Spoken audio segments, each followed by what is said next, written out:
Bisperas na ng pista ng itim na Nazareno, nagsimula ng dumagsa sa Quiapo Church sa Maynila ang mga deboto. Mahigpit naman ang seguridad at pagpapatupad ng health protocols ng mga otoridad. Makibalita tayo ng live sa aming correspondent na si Tristan Nodalo. Tristan? Pinky, makikita nyo ngayon sa aking likuran ang pila ng mga debotong nag-aabang ng kanilang pagkakataon na makapasok sa loob ng simbahan ng Quiapo ngayong bisperas ng pista ng itim na Nazareno. At nandito nga tayo ngayon sa Villa Lobo Street kung saan dito mag-aabang yung mga gustong makapasok sa loob ng simbahan. Ngayon medyo bahagyang nabawasan yung pila ng mga tao, pero kanina ay mahaba na ito dahil nga nagsisimula na ngayon yung misa ngayong tanghali. Kapag nagkaroon kasi ng slot sa may Plaza Miranda at Quiapo Church, gagalaw ang pila rito.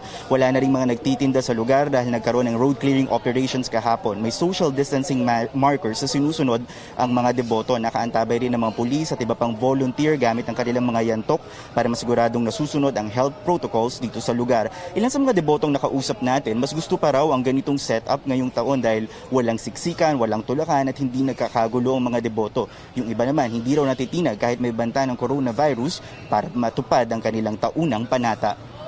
Inaalalayan po namin lahat ng deboto sa pila ng papasok sa loob ng simbahan ng Quiapo para maging maayos yung social distancing natin, yung mga protocol natin dito sa simbahan. Ang mahalaga, nakakikita namin siya na yung panata namin, lumuluwag yung damdamin namin. Kasi mahal namin siya. Hindi po siksikan yung tao, walang nasasagaba na ano.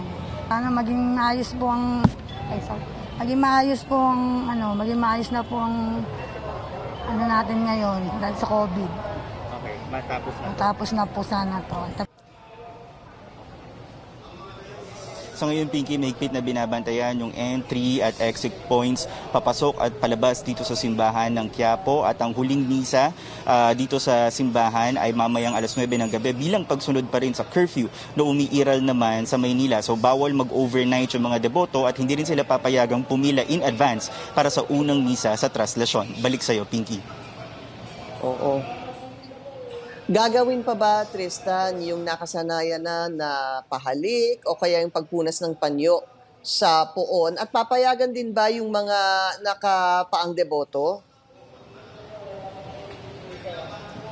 Pinky, ilang beses na nga nating sinabi na dahil nga walang prosesyong magaganap, ibig sabihin yung iba pang activities hindi na rin matutuloy tulad ng pahalik o yung pagpahid ng mga panyo ng mga deboto sa imahe ng Nazareno. So ngayon, ang ginagawa, naka-display yung image ng Nazareno sa may canopy ng Quiapo Church upang makita ito ng mga deboto. Yung tinatawag nila dito yung pagtanaw. Ngayon, yung mga deboto, pwede nilang itaas yung kanilang mga panyo at maibibless naman sila dahil pupunta yung mga nagbibless sa kanilang area. Hindi na nila kailangan umalis sa kanilang pwesto. So ito na lang yung nearest dun sa tradisyon na nakasanayan nila para iwagayway yung mga panyo, pero hindi na sila pwedeng lumapit sa santo. Yung issue naman kung pwede bang pumunta yung mga nakayapak na deboto, hindi na rin ito pinapayagan ng Quiapo Church officials bilang pag-iingat na rin dahil sa coronavirus pandemic. Balik sa'yo, Pinky.